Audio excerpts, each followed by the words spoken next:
जिस पर सत्यपाल मलिक भाजपा सरकार और मोदी सरकार को घेरने का कोई मौका नहीं छोड़ते। राहुल गांधी ने सत्यपाल मलिक जी का इंटरव्यू लिया।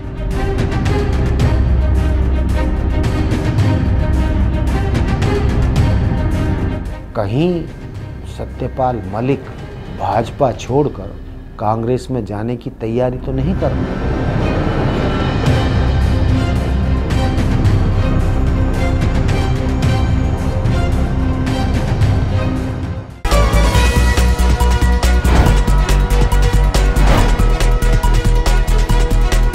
दोस्तों नमस्कार, मैं जगन्नाथ गौतम, देश रोजाना चैनल पर आपका स्वागत है। दोस्तों, एक व्यक्ति, भाजपा का वरिष्ठ नेता, आज की राजनीति में हर स्तर पर वह हर मुद्दे पर जिस तरीके से, प्रखर तरीके से भाजपा की कड़ी आलोचना कर रहा है, मोदी सरकार और स्वयं मोदी जी को घेरने की कोई मौका नहीं छोड़ रहा है।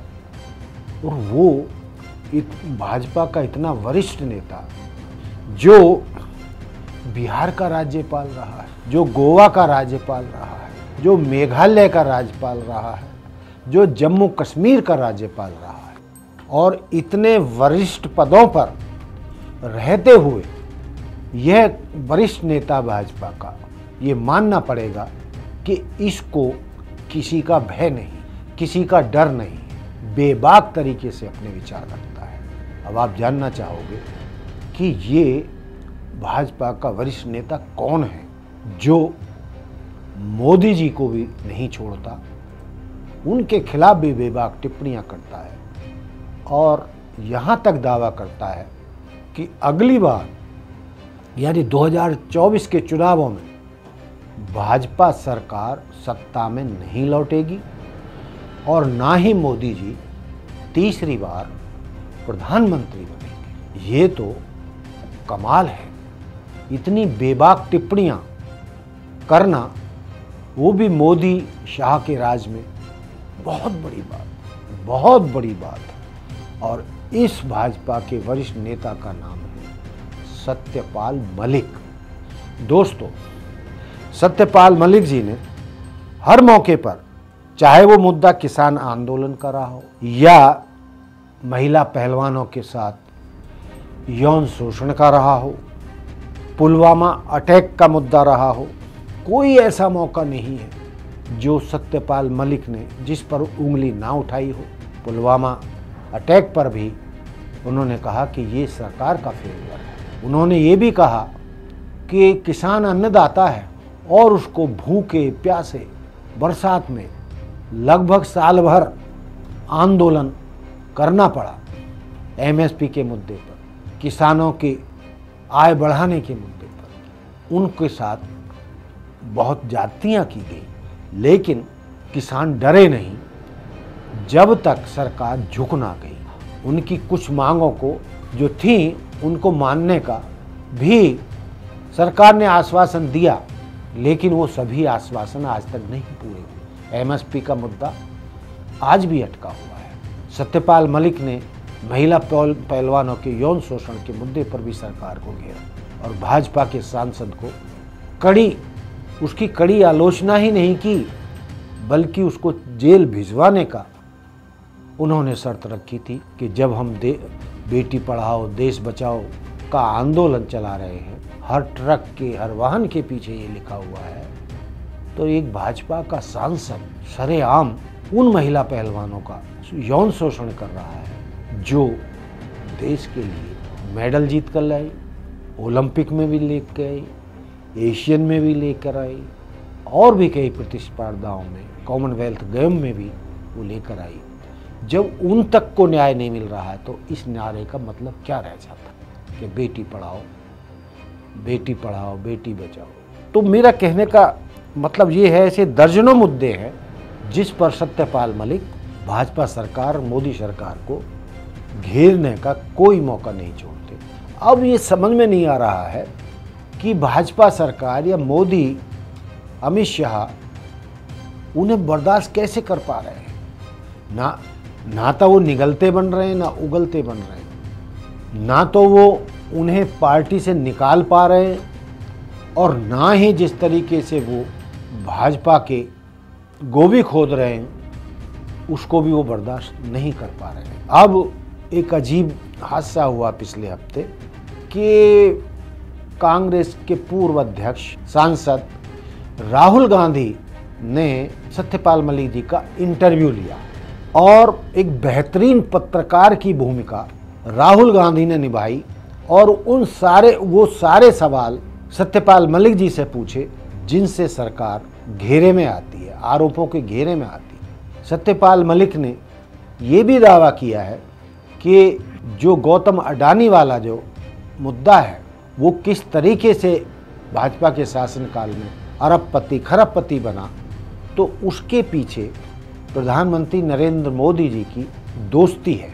और वो तो यहाँ तक दावा करते हैं कि गौतम अडानी के व्यापार में मोदी जी का पैसा लगा हुआ है। कोई और नेता होता तो न जाने भाजपा सरकार उसका क्या हश्र करती। हालांकि सीबीआई वगैरह उनके वहाँ पहुँची है, लेकिन वो कर नहीं पाई, वो पक्कड़ आदमी है। भाजपा सरकार उनको दबा भी नहीं पाई।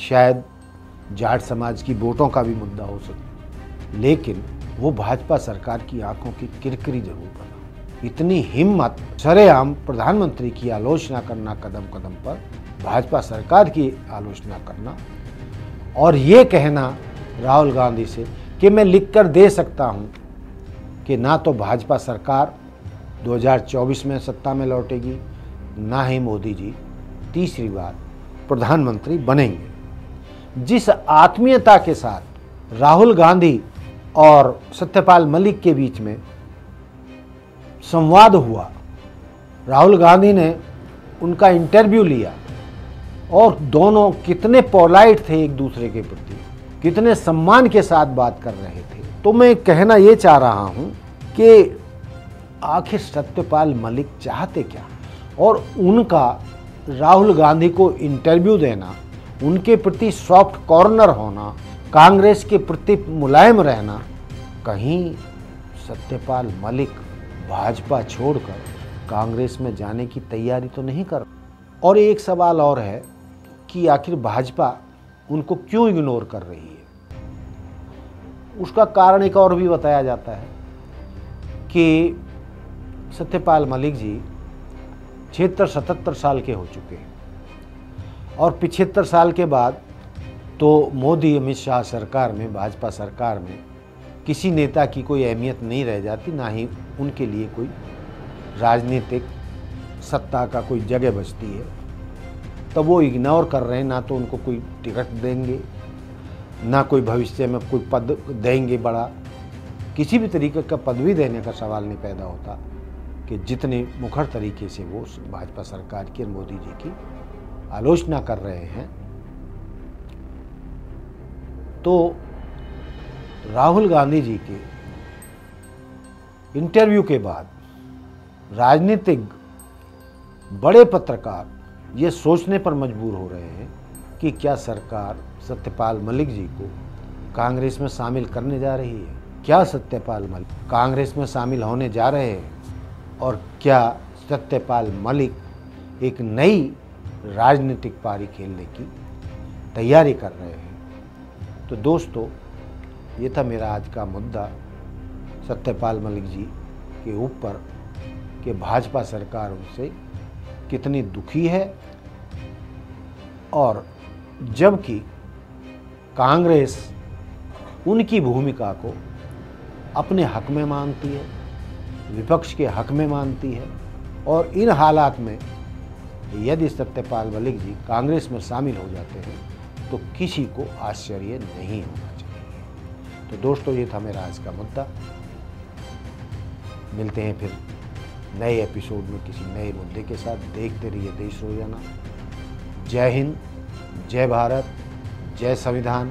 हमारे साथ जुड़े रहने के लिए देखते रहिए देश रोजाना का YouTube चैनल सब्सक्राइब कीजिए। साथ ही देश रोजाना की खबरें सबसे पहले देखने के लिए प्रेस कीजिए बेल आइकन।